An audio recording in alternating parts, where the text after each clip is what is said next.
Uno de los momentos más difíciles y oscuros en la vida del apóstol Pedro fue cuando él negó conocer al Señor. ¿Se acuerdan? ¿Sí coincides conmigo? El relato lo tenemos en Mateo 26, 57. Si quieren buscar en sus Biblias, por favor. Mateo 26, 57.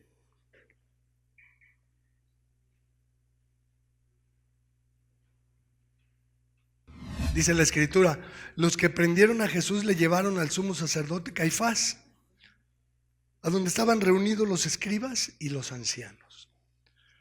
Mas Pedro le seguía de lejos hasta el patio del sumo sacerdote, y entrando se sentó con los alguaciles para ver el fin.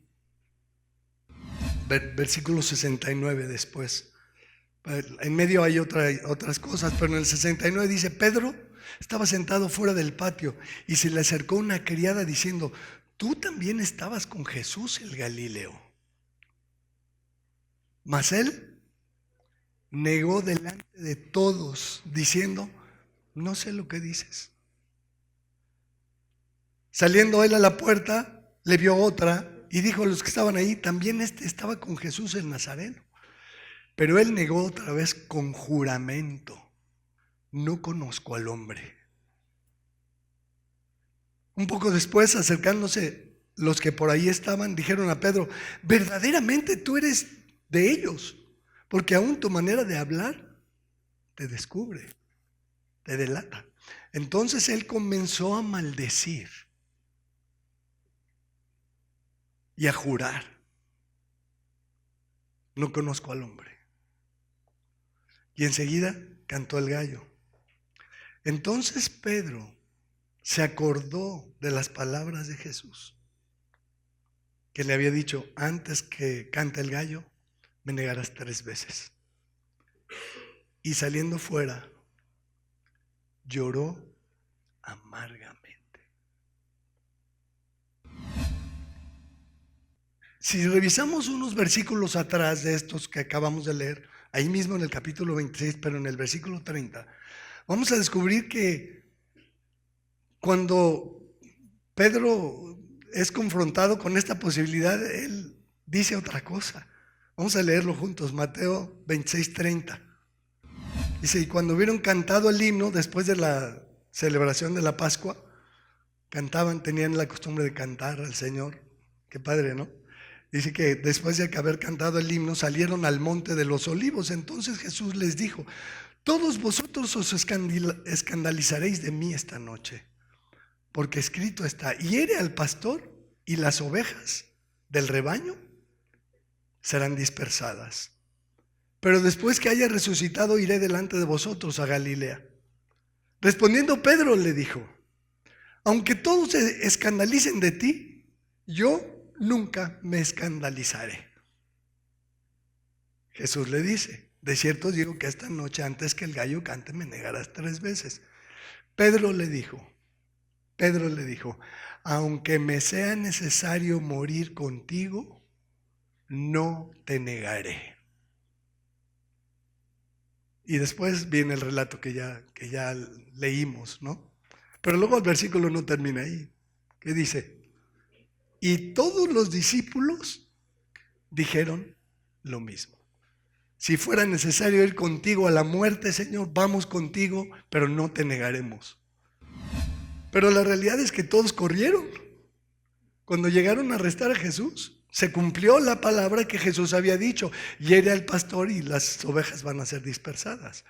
Eso fue lo que realmente pasó. Las ovejas fueron dispersadas. Todos los discípulos corrieron. Pedro fue el único que fue por ahí detrás, ¿no? Siguiéndolos hasta que llegó al patio del sumo sacerdote. Pero mira, volviendo al versículo 75, Mateo 26, 75, dice que Pedro se acordó de las palabras de Jesús que le había dicho el Señor: antes que el gallo cante, me negarás 3 veces. Y saliendo fuera, lloró amargamente. Qué relato más triste y más terrible. Qué momento más duro y más difícil, caray. La mención que hace aquí la escritura del llanto amargo, esta palabra amargo, es más fuerte de lo que tú y yo lo podemos percibir en español. Está bien traducido, por supuesto, pero es una palabra muy fuerte. El griego es pikros, con K, pikros, que se traduce también, además de amargo, como violentamente. O sea, el llanto de Pedro fue un llanto de esos llantos desgarradores, de esos llantos de adentro del alma, ¿no? Amargo, profundo. Porque Pedro fue uno de los 3 más cercanos al Señor. ¿Sí o no? Como veíamos hace poco, un viernes por ahí de matrimonios, a los discípulos les tocó ver lo increíble. Les tocó estar ahí cuando el Señor Jesús en 2 ocasiones alimentó a 9,000 personas. Aquí queremos comer 30 gentes y es una vaina mayor. Complicadísima, ¿no? Dales de comer a 9,000, 5,000 en una y 4,000 en la otra. Y además con la escasez de recursos que lo hizo, ¿no? Impresionante. Pero luego también Pedro estuvo ahí cuando el Señor Jesús resucita a la hija de Jairo. ¿Se acuerdan de Jairo? ¿No? Que viene desesperado, mi hija está agonizando, ven, y entonces viene. Cuando llegan le dicen, ya no molestes al maestro, ya está muerta. Algunos lloraban, y el Señor se mete con Pedro al cuarto donde están los papás de la niña, donde está el cadáver, ¿no? Y el famoso Talita Cumi, ¿se acuerdan? Y la levanta, la resucita. Y ni qué decir de Lázaro, me encanta repetir esa porque yo alucino en mi cabeza con eso, ¿no? La muerte celular de un cadáver después de 4 días. A mí me extasía Lázaro. Las neuronas. Dejas de respirar 30 minutos y tienes muerte cerebral. ¿Sí o no? Hoy se sabe, ¿no? Y todos los demás órganos, el hígado, los riñones, el páncreas, la vesícula, el intestino, todo en estado de putrefacción, tanto que le dice la hermana de Lázaro, Señor, no abras la tumba porque huele ya, apesta, ya huele mal. ¿Se acuerdan? Y el Señor, que es un picudo, es un picudazo, ¿qué dice? Quiten la piedra, y lo levanta. Y Pedro viendo la escena igual que los demás, pero Pedro estaba ahí. ¿Cómo puede llegar a impactar tu vida estar en la presencia de Jesucristo viendo hacer una cosa de ese tamaño? Porque las implicaciones, como digo, son abrumadoras. Todo lo demás también, pero no tanto, porque Talita Cumi pues se acababa de morir hace unas horas, pero Lázaro tenía 4 días de muerto. ¿Sí ves? ¿Cómo te impactaría? Piénsalo, ¿cómo veríamos la vida y al Señor Jesucristo después de estar ahí y vivir aquel evento? No nuestra fe crecería, sería sólida, sería fuerte. Ando con Jesús.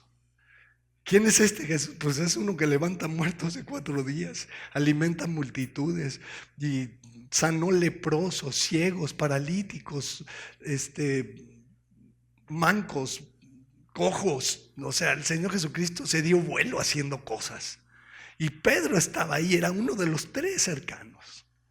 Y lo vio de primera mano, no se lo contaron, no lo leyó en el Nuevo Testamento o en la Biblia o en la Torá. Estaba él presente, incluso hay algunos capítulos, algunas escenas impresionantes. Lee conmigo Mateo 14, por favor. Mateo 14, 22.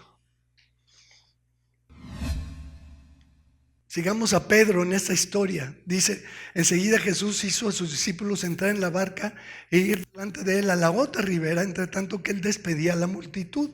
Despedida a la multitud, subió al monte a orar aparte. Y cuando llegó la noche estaba ahí solo. Y ya la barca estaba en medio del mar, azotada por las olas, porque el viento era contrario. Mas a la 4ª vigilia de la noche, en la mera madrugada, Jesús vino a ellos andando sobre el mar. Y los discípulos viéndole andar sobre el mar se turbaron, diciendo, un fantasma. Se asustaron y dieron voces de miedo. Qué feo es eso de tener tanto miedo, ¿no? Debe ser en el medio del mar y ver una cosa así. Y entonces Jesús, versículo 27, pero enseguida Jesús les habló diciendo, tened ánimo, yo soy, no temáis. Entonces Pedrito, respondió Pedro y dijo, Señor, si eres tú, manda que yo vaya a ti sobre las aguas. Era la madrugada, había tormenta, las olas estaban encrespadas. Y este cuate dijo, yo quiero, si eres tú, yo quiero caminar en el agua también. Y él dijo, versículo 20, ¿qué dijo Jesús? Ven. Y descendiendo Pedro de la barca, imagínate el cuadro, ¿no? Así, saliendo de la barca, levantando la pata y bajándote, andaba sobre las aguas para ir a Jesús. Pero al ver el fuerte viento tuvo miedo y comenzando a hundirse dio voces diciendo, Señor, sálvame. Al momento Jesús, extendiendo la mano, asió de él y le dijo, hombre de poca fe, ¿por qué dudaste? La fe de Pedro. ¿Por qué dudaste? Y cuando ellos subieron en la barca, se calmó el viento. Entonces los que estaban en la barca vinieron y le adoraron diciendo, claro, tú eres, verdaderamente tú eres Hijo de Dios. Luego en Mateo 17, vamos allá por favor, versículo 1, vemos que también le tocó estar presente a Pedrito en la transfiguración. Este momento sublime, increíble, fuera de toda lógica, donde el Señor se transfigura, se vuelve un ser de luz, pero no nada más eso, aparecen dos seres más con él platicando, que eran Moisés y Elías, dos grandes del Antiguo Testamento, platicando con Jesús. Dice otro pasaje que hablaban acerca de su partida de Jesús que se iba a llevar a cabo en Jerusalén, de su resurrección, de su muerte y resurrección. Leamos Mateo 17:1. 6 días después Jesús tomó a Pedro, a Jacobo y a Juan su hermano y los llevó aparte a un monte alto y se transfiguró delante de ellos y resplandeció su rostro como el sol y sus vestidos se hicieron blancos como la luz. ¿Te imaginas qué experiencia? Y aquí les aparecieron Moisés y Elías hablando con él. Entonces Pedrito dijo a Jesús, Señor, bueno es para nosotros que estemos aquí. Si quieres hagamos aquí 3 enramadas, una para ti, otra para Moisés y otra para Elías. ¿Quién le dijo a Pedro que esos dos seres que estaban con Jesús eran Moisés y Elías? Habrán traído un letrero que decía Moisés y el otro decía Elías. ¿O cómo le hizo? Porque obviamente no los conoció, ¿no? O sea, si se te aparecen de repente, ¿tú los reconocerías? Si no trae las tablas, pues difícilmente lo reconoces. Claro, si se traía sus tablas, pues sí, ese es Moisés, ¿verdad? Pero si no, no hay manera. Yo no sé cómo lo supo. Lo supo. Qué experiencia, qué cosa, no estar ahí. Pedro vio al Señor transfigurado, vio a Moisés y Elías. Después de eso, ¿cómo sale tu fe? Hombre, brutal, gigantesca, ¿no? Dices, ya lo vi a Jesús transfigurado, su rostro como el sol, lo vi en un ser de luz y vi a Moisés y Elías con él. ¡Wow! No, la fe de este cuate debió haber sido una cosa muy, pero muy grande. Vamos a Mateo 16, por favor, allá a la vuelta.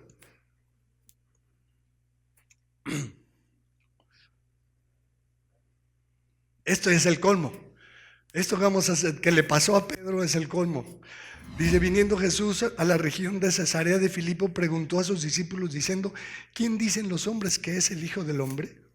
Ellos dijeron, unos Juan el Bautista, otros Elías y otros Jeremías o algunos de los profetas. Y él les dijo, ¿y vosotros quién decís que soy yo? ¿Quién creen que respondió? Pedrito, ¿verdad? Entonces respondiendo Simón Pedro dijo, ¿tú eres el Cristo, el Hijo del Dios viviente? Tú eres el Cristo, el Hijo del Dios viviente. Entonces le respondió Jesús: bienaventurado eres, Simón, hijo de Jonás, porque no te lo reveló carne ni sangre, sino mi Padre que está en los cielos. ¿Qué le está diciendo el Señor Jesucristo a este hombre? Le está diciendo: lo que acabas de experimentar, lo que acabas de hacer, es nada más y nada menos que una revelación directa del Padre en tu corazón, en tu cabeza, en tu mente. Y acabas de hacer la declaración más importante de la historia. ¿Sí ves? Qué experiencia, ¿no? Y yo creo que estos tres pasajes y otros muchos que ya cité y que podríamos seguir buscando y rebuscando, momentos gloriosos que le tocó a Pedro vivir con el Señor, nos harían pensar que la fe de Pedro debió haber sido una fe muy sólida, distinta a la de todos los demás. ¿Por qué él se atrevió a bajarse de la barca? ¿Por qué él recibió esta revelación? ¿Por qué estuvo en la transfiguración? ¿Por qué vio la alimentación? ¿Por qué vio a Lázaro? ¿Por qué vivió una cantidad increíble de eventos y de experiencias con el Señor Jesucristo? Qué fe de hombre, qué seguridad, qué firmeza debía tener este cuate. Pero de repente arrestan a Jesús. Jesús les dice: oigan, se van a escandalizar. Y dicen: yo no. Si es necesario ir a la muerte, voy contigo, Señor. Claro, de eso hubiera esperado yo de un cuate que ya vivió todo lo que vivió, porque simplemente es: Señor, vamos a la muerte tú y yo, nos matan y pues luego me resucitas. ¿Qué problema? No tienes problema, ¿no? Es Jesús con el que está. Pero no. Arrestan a Jesús y viene la crisis, viene la prueba y la reprueba. Lo nego. Yo no te negaré. Ajá. Sin embargo, uno de los aspectos más sobresalientes de este difícil momento es que el Señor ya le había dicho a Pedro lo que estaba pasando en la atmósfera espiritual alrededor de este evento. Vamos a leerlo en Lucas 22. Fíjate bien qué nivel de revelación le hace el Señor Jesucristo a Pedro. Lucas 22, 31, porfis. Dijo también el Señor: Simón, Simón, he aquí, Satanás os ha pedido para zarandearos como a trigo. ¿Puedes imaginar la escena? Una zarandeada buena para que el trigo cayera, ¿no? Versículo 32. Pero yo he rogado por ti que tu fe no falte.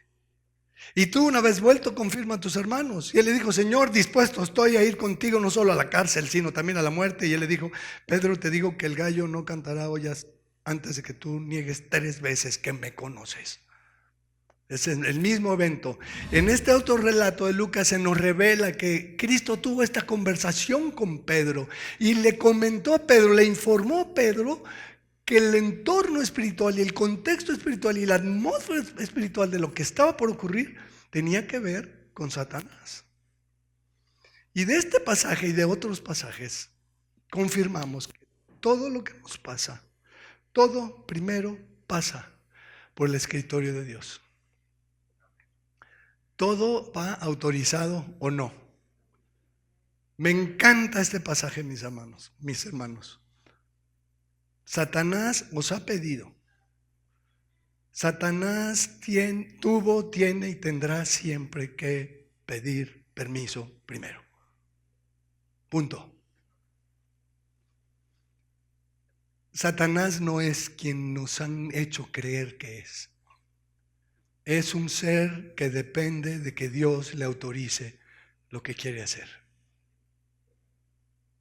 No hay más. Y el Señor aquí le revela a Pedro que lo que al Señor le interesaba es que la fe de Pedro no faltara. Versículo 32. Yo he rogado por ti que tu fe no falte, le dice. El Señor no ruega por la zarandeada, sino por su fe. ¿Pudo haber pedido el Señor por la zarandeada? Pues claro, ¿no? Se la pudo haber hasta evitado.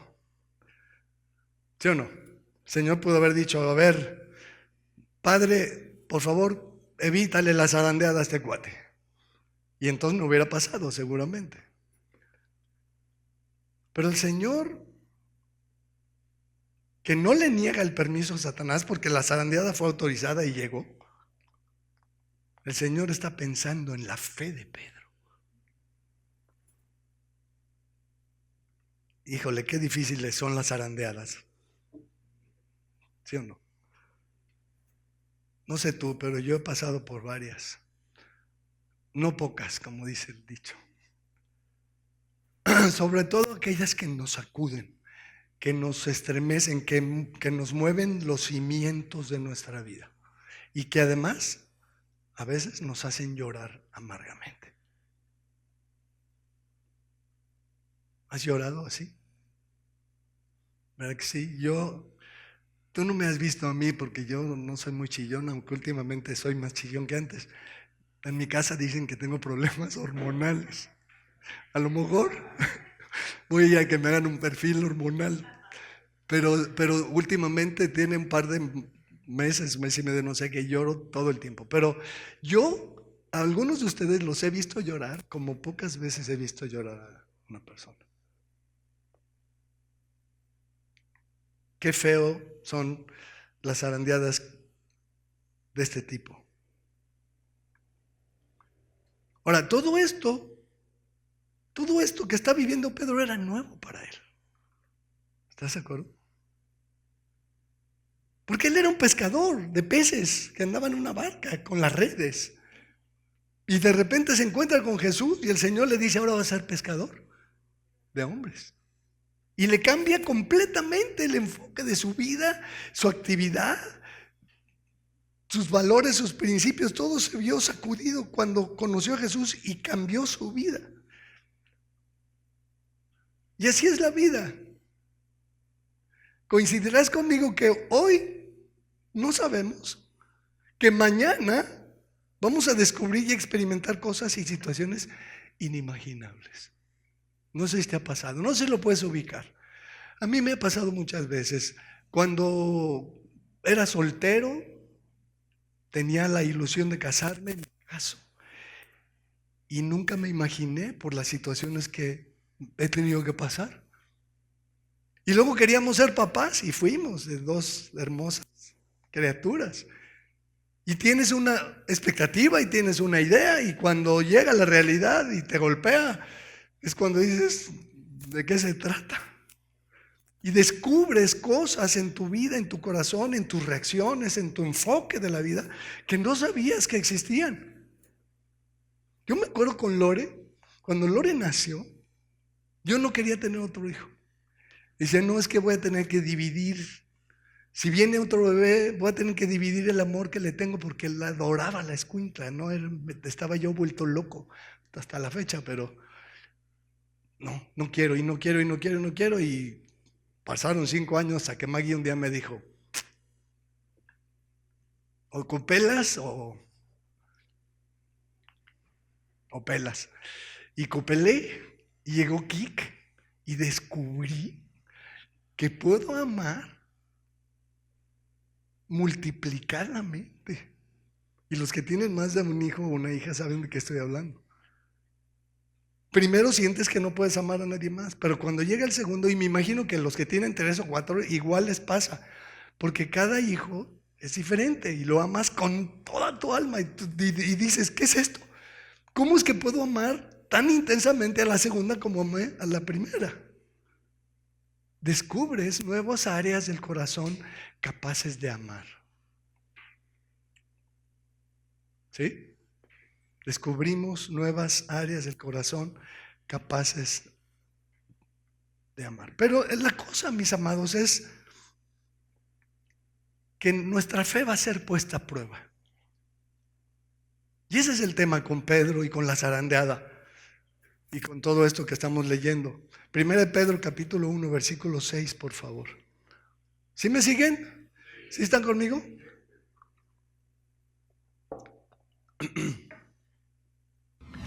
Dice 1 Pedro 1:6, dice, en lo cual vosotros os alegráis, aunque ahora por un poco de tiempo,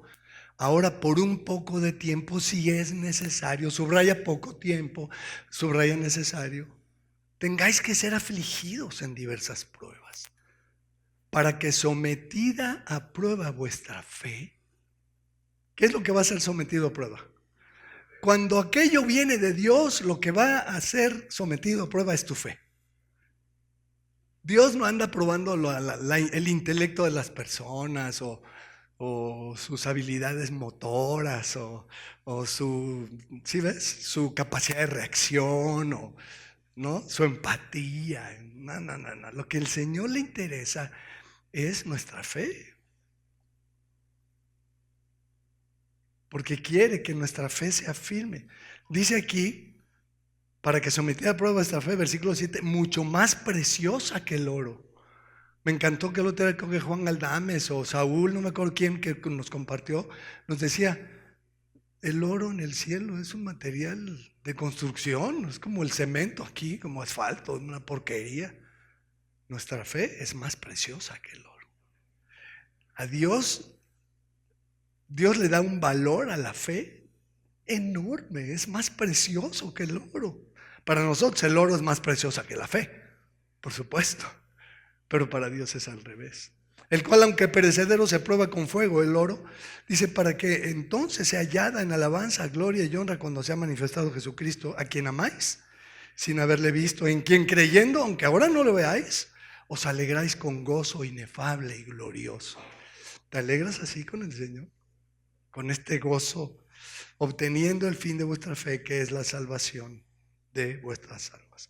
Sin embargo, hay que decir y recordar y no perder de vista que es posible extraviarse de la fe. Te puedo dar una lista de nombres enorme. Lamentablemente la tengo, con apellidos y todo. No te la voy a dar, sea chismoso. Es muy lamentable que es muy común ver a una persona que está en Cristo, que está integrado al cuerpo de Cristo, que está caminando con Dios y que cuando vienen las broncas, se va y no vuelve. Porque su fe no es firme. Y no nada más no vuelve, no estoy hablando de que no vuelven a la reunión de la iglesia, no vuelven al Señor, abandonan al Señor. Dejan de amar a Dios, dejan de caminar con Dios, dejan de orar a Dios. Se extravían. Mira lo que dice 1 Timoteo 6. 1 Timoteo 6:9. Quiero que veas este pasaje conmigo, lo peligroso del tema del dinero, las finanzas y lo material. Es muy peligroso. Algunos cristianos sinceros, hijos de Dios, tienen broncas con el dinero. Lamentablemente. Dice, porque los que quieren enriquecerse caen en tentación y lazo, y en muchas codicias necias y dañosas que hunden a los hombres en destrucción y perdición. ¿Qué va a ser? Las codicias necias y dañosas. Hundirnos en destrucción y perdición, porque raíz de todos los males es el amor al dinero, el cual codiciando algunos, y aquí está el tema, se extraviaron de la fe. Se extraviaron de la fe y fueron traspasados de muchos dolores. La escena de esta palabra traspasado, ¿sabes cuál es? Es como cuando un soldado con su lanza traspasaba el cuerpo de un enemigo. ¡Frum! Pasa del otro lado, sale Esa es la idea del pasaje. Lo material tiene la capacidad de hacernos pedazos. Pero lo más grave es que nos pueden extraviar de la fe. Lo mismo ahí mismo en el versículo 20. Y aquí este tema no lo voy a desarrollar porque es enorme el tema de la ciencia moderna. El tema es enorme. Pero dice aquí, oh Timoteo, guarda, 1 Timoteo 6:20, guarda lo que se te ha encomendado, evitando las profanas pláticas sobre cosas vanas y los argumentos de la falsamente llamada ciencia, la cual profesando algunos se desviaron de la fe. La gracia contigo, amén. El tema es muy sencillo. Cualquier dato científico que te aleje de la fe es falso, es falsa ciencia, aunque tenga todo el argumento a favor y quieran demostrarlo con pruebas y más pruebas. Si nos desvía de la fe, esa ciencia es ciencia falsa.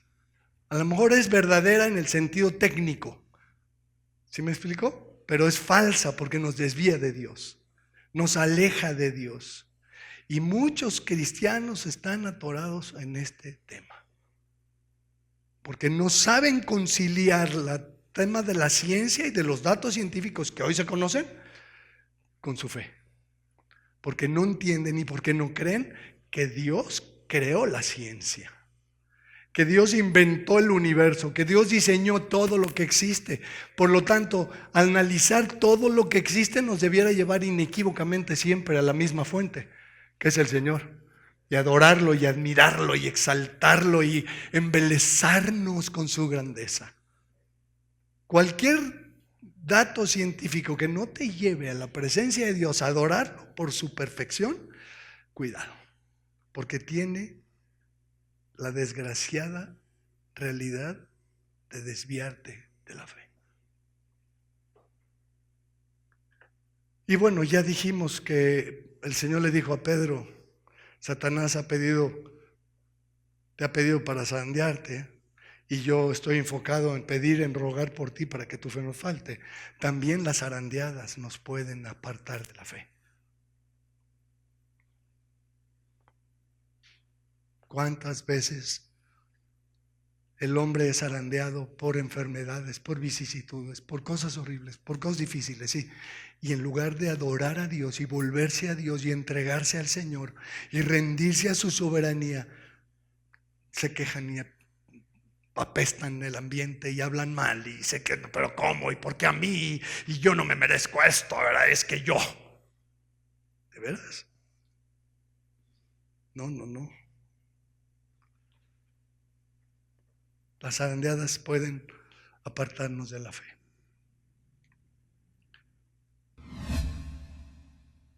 El Señor se lo dijo a Pedro: Simón, Simón, el diablo te ha pedido para zarandearte. Y a nosotros también se nos ha dicho muchas cosas como esas. Mira lo que dice 1 Pedro 5:8. 1 Pedro 5:8. Sed sobrios y velad. ¿Por qué? Porque vuestro adversario, el diablo, como león rugiente, anda alrededor buscando a quien devorar, al cual resistir contrarrestando las zarandeadas. ¿No? ¿Leí mal? ¿Cómo dice? Resistid firmes en la fe, sabiendo que los mismos padecimientos se van cumpliendo en vuestras manos en todo el mundo.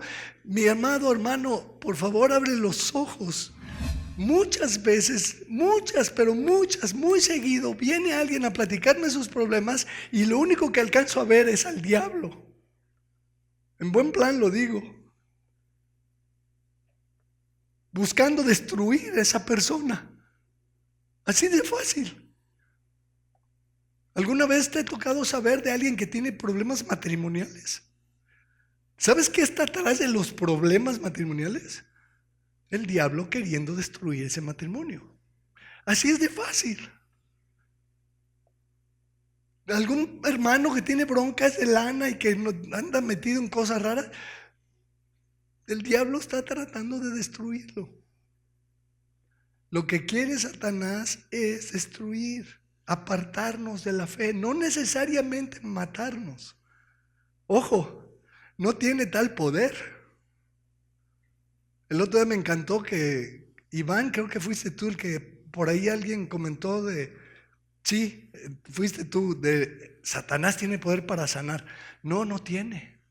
Si pudiéramos entender lo limítrofe que es ese ser menospreciable. Está muy limitado, no puede ni sanar a un enfermo. Imagínate. Se cree Dios y se promueve como Dios, pero pero ni a los talones del Dios verdadero. Un amén ahí. Vaya, ¿están despiertos? Pensé que todos dormían.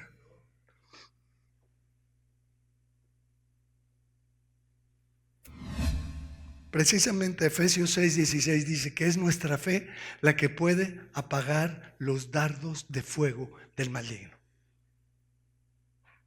Dice, sobre todo, tomad el escudo de la fe con que podáis apagar todos los dardos de fuego del maligno.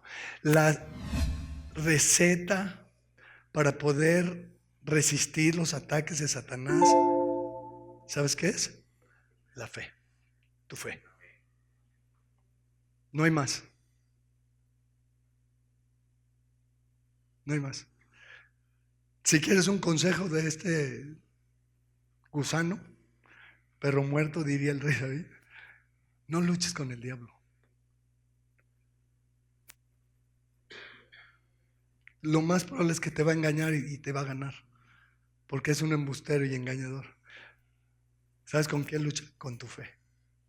Mantente firme en la fe. Mantente firme en la fe. Y la fe, mis amados, en el sentido o en su sentido más práctico, es vivir conforme a lo que Dios ha dicho. ¿Sí o no? Hacemos lo que hacemos porque así lo dice Dios, ¿o no? Bueno, espero. Dejamos de hacer lo que dejamos de hacer porque así lo dice Dios. ¿Sí o no? Mira, a ver, preguntas. ¿Por qué no dejamos de congregarnos? Porque escrito está. No dejando de congregarse, según algunos tienen por costumbre. Muchos tienen la costumbre de no congregarse con regularidad. Por eso nos congregamos regularmente. Entiendo cuando tienes alguna enfermedad, ¿verdad? Estás afónico, te quedas en tu casa, ¿no? Tienes gripita o te duele la patita, pues te quedas en tu casa. Pero si no es algo para mí de fuerza mayor y me tiene en el hospital, aquí voy a estar. ¿Qué religioso eres? No. Es que escrito está. Escrito está. ¿Por qué damos gracias? Porque escrito está. Das gracias en todo y por todo. ¿Se acuerdan? ¿Por qué cantamos y adoramos? Porque escrito está. Cantando con gracia en nuestros corazones al Señor, con cantos, himnos y cánticos espirituales, salmos, himnos y cánticos espirituales, cantando y alabando al Señor en vuestros corazones. Dice, qué bendición el ministerio que tenemos de alabanza aquí en la iglesia. A todo pulmón cantarle al Señor. ¿Por qué lo hacemos? Porque está escrito. ¿Dónde? 150 salmos, por si no te alcanza. ¿Por qué perdonamos a los que nos ofenden? Porque escrito está. Perdonad para que seáis perdonados, etc. ¿Por qué damos de nuestro dinero y nuestros recursos para la obra de Dios? Porque escrito está. ¿Por qué oramos? Pues porque cuando oramos, cosas pasan, sí, ya sabemos, pero esa es la frase ridícula del gusano no. Oramos porque está escrito. ¿Cierto o no?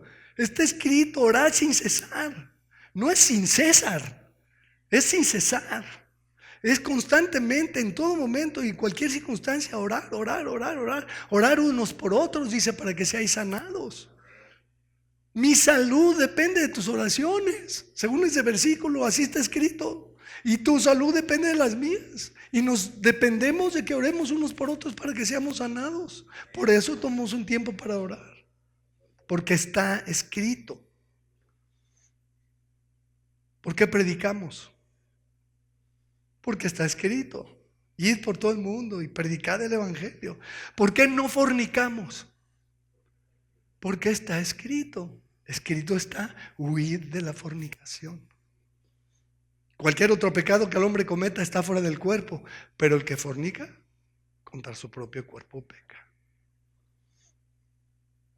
¿Por qué cuidamos el cuerpo? Guardando el buen depósito, le dice Pablo al otro. Cuida tu cuerpo. Es el templo del Espíritu. Cuida lo que le metes, lo que te embarras. Cuídalo. De veras, hermanas, hermanitas preciosas, chequen bien sus maquillajes, léanle ahí qué te estás embarrando. Dice un doctor, si no te lo puedes comer, no te lo embarres, porque tu cuerpo, tu piel, se lo va a chupar. Y es como si te lo comieras. No, ya te pusiste pesado, Pedrito. No te metas con nuestro maquillaje y nuestro arreglo personal. Perdóname, pero si tu cuerpo es el templo del Espíritu, porque así está escrito, debemos cuidarlo. Y no estoy diciendo que no se maquillen, nada más estoy diciendo cuiden. Cuida lo que comes, cuida lo que tomas, cuida tu cuerpo, por favor. Y así podría seguir con un montón de cosas. ¿Por qué lo hacemos? Porque está escrito. ¿Y por qué no lo hacemos? Porque está escrito, punto final. Esa es exactamente la forma en la que el Señor Jesucristo repelió al diablo. ¿Se acuerdan? 3 veces vino el diablo con todo y las 3 veces le dijo el Señor, escrito está, cállese. Oye, que no sé qué, escrito está y cállese otra vez. Y en la tercera, dice, resistid al diablo y huirá de vosotros. ¿Cómo lo vas a resistir? Echándole la Biblia en la cara al cuate. Si está escrito. Oye, ¿por qué no? Porque está escrito que no. O porque está escrito que sí. Oye, ¿vas a perdonar semejante ofensa así? Claro, ¿por qué? Porque está escrito que Dios quiere que perdone. ¿Por qué? Pues porque es Dios quien lo ha dicho. Es Él el que lo ha dicho. Y porque le creemos, ¿o no? No cuestionamos. Satanás cuestionó. Satanás cuestiona a Dios. Al mismo Jesús fue y le dijo, ¿no que está escrito? Sí, le dijo, pero estás leyendo mal. ¿Sí se acuerdan? ¿Por qué nos sujetamos a Él? Porque es Él quien lo ha dicho. ¿Por qué obedecemos a Dios? Porque es Dios. ¿O no? ¿Sí o no? ¿Amén o no amén? Concluyo aquí. Pedro sufrió gacho. Sufrió mucho. Fue un evento muy, pero muy difícil.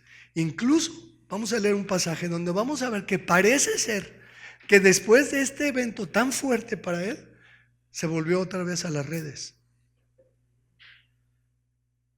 Y el llamamiento y la obra y los pescando hombres, pues no, espérame, voy a pescar pescados. Juan 21:1, por favor. ¿Sí, verdad, Ivancito? Juan 21:1 dice, después de esto, perdón que te lea la Biblia tanto, hermano, me disculpo, pero ve qué delicia de pasaje. Ve qué delicia de pasaje, deleítate por Dios.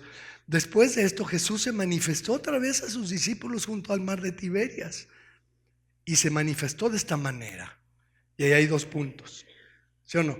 ¿Hay 2 puntos o no? ¿Qué quiere decir esos 2 puntos? Que a continuación va a relatar cómo fue que se manifestó, la manera en la que se manifestó. Estaban juntos Simón Pedro, Tomás, llamado el Dídimo, Natanael, el de Caná de Galilea, los hijos de Zebedeo, o sea, Jacobo y Juan, y otros 2 de sus discípulos que no se nos dicen los nombres. Simón Pedro les dijo, voy a pescar. Imagino la depresión de este cuate, imagino después de la zarandeada espantosa que le dio el diablo, cómo se sentía, ¿no? Entonces llegan allá a la orilla del mar y en la playita y dicen, voy a pescar. Y ellos le dijeron, vamos nosotros también contigo. El poder de la influencia, ojo, el poder de la influencia. Fueron y entraron en una barca y aquella noche no pescaron nada. Cuando ya iba amaneciendo, ¿te puedes imaginar? Hoy en la mañana, por ejemplo, yo me levanté y todavía no amanecía y luego empecé a ver el cielo como clareaba y me acordaba de esto. Ya iba amaneciendo. Cuando ya iba amaneciendo, versículo 4, se presentó Jesús en la playa, mas los discípulos no sabían que era Jesús. Y les dijo, hijitos, ¿tenéis algo de comer? Le respondió, no. Él les dijo, echad la red a la derecha de la barca y hallaréis. Entonces la echaron y ya no la podían sacar por la gran cantidad de peces. Entonces aquel discípulo a quien Jesús amaba, es decir, Juan, dijo a Pedro, es el Señor. Simón Pedro, cuando oyó que era el Señor, se vistió la ropa, se puso su ropa, se ciñó la ropa porque se había despojado de ella, estaba lenudo, digamos, estaba encueradito, como Dios lo trajo al mundo, se viste y se echó al mar. Y los otros discípulos vinieron con la barca arrastrando la red de peces, pues no distaban de tierra sino como 200 codos, estaban muy cerquita. Recuerda que un codo mide como 45 centímetros más o menos. Al descender a tierra, vieron brasas puestas y un pez encima de ellas y pan. Jesús les dijo, traed de los peces que acabáis de pescar. Subió Simón Pedro y sacó la red a tierra llena de grandes peces. La calidad de lo que Dios hace es 153 peces. Qué número tan raro. Y aún siendo tantos, la red no se rompió. Les dijo Jesús, venid, comed. Y ninguno de los discípulos se atrevía a preguntarle, ¿tú quién eres?, sabiendo que era el Señor. Vino pues Jesús y tomó el pan y les dio, y asimismo del pescado. Esta era ya la tercera vez que Jesús se manifestaba a sus discípulos después de haber resucitado de los muertos. Era la tercera vez después de la resurrección. Estaba fresquecito lo de la zarandeada de Pedro. Pero lo que el Señor hace a continuación no tiene paralelo, dice, es increíble. Versículo 15, cuando hubieran comido, Jesús dijo a Simón Pedro, Simón hijo de Jonás, ¿por qué me negaste? Simón hijo de Jonás, ¿por qué juraste en vano y maldijiste? ¿Por qué me desconociste? ¿No? ¿Así no dice? ¿Cómo está escrito? ¿Me amas más que los demás? ¿Me amas más que estos? Le respondió, sí, Señor, tú sabes que te amo. Él le dijo, apacienta mis corderos. Volvió a decirle la segunda vez, Simón, hijo de Jonás, ¿me amas? Pedro le respondió, sí, Señor, tú sabes que te amo. Le dijo, pastorea mis ovejas. ¿Te acuerdas que él ya había como regresado al tema de pescar pescados? Y aquí el Señor lo reenruta, lo reorienta a que no pierda el enfoque, que el llamado que tenía era de ser pescador de hombres. Versículo 17, le dijo la tercera vez, Simón, hijo de Jonás, ¿me amas? Pedro se entristeció de que le dijese la tercera vez, ¿me amas? Y le respondió, Señor, tú lo sabes todo. Tú lo sabes todo. Tú sabes que te amo. Jesús le dijo, apacienta mis ovejas. De cierto te digo, cuando eras más joven te ceñías e ibas a donde querías, mas cuando ya seas viejo, extenderás tus manos y te ceñirá otro y te llevará a donde no quieras. Esto dijo, dando a entender con qué muerte había de glorificar a Dios. Y dicho esto añadió, sígueme. Qué interesante esta palabra, sígueme, porque Jesús poquito después se va al cielo y Pedro, ¿cómo le iba a hacer? A partir de aquí empezó su vida.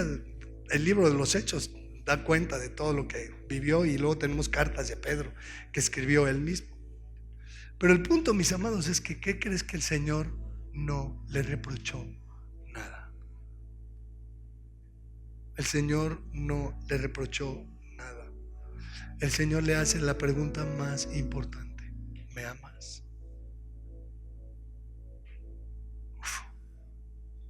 Yo creo, mis amados, que esa es la pregunta.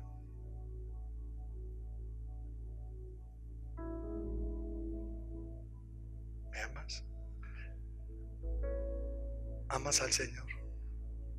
Amamos al Señor más que los demás.